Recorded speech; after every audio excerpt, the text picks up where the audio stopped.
સુરત શહેરના જહાંગીરપુરા વિસ્તારમાંથી કિંમત ₹5,27,700ની કિંમતનું 52.770 ગ્રામ મેથા એમ્ફેટામાઇન ડ્રગ્સના જથ્થા સાથે એક ઇસમને ઝડપી પાડતી સુરત શહેર એસઓજી પોલીસ.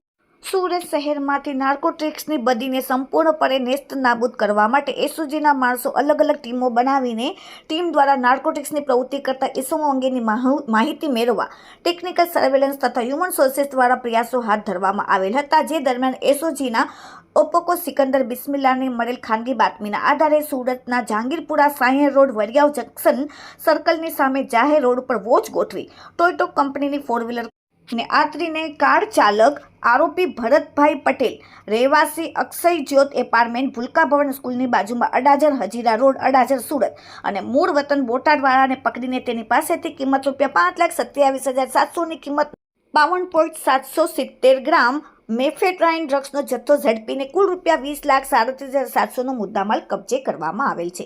આરોપીની પૂછપરછ કરતા કહેલ કે છૂટક ડ્રગ્સનું વેચાણ કરવા માટે મુંબઈથી વોન્ટેડ આરોપી પાસેથી ડ્રગ્સનો જથ્થો મંગાવેલ હતો. આરોપી તથા વોન્ટેડ આરોપી વિરુદ્ધમાં જહાંગીરપુરા પોલીસ સ્ટેશનમાં ગુનો દાખલ થઈ. Bureau report, daily India TV.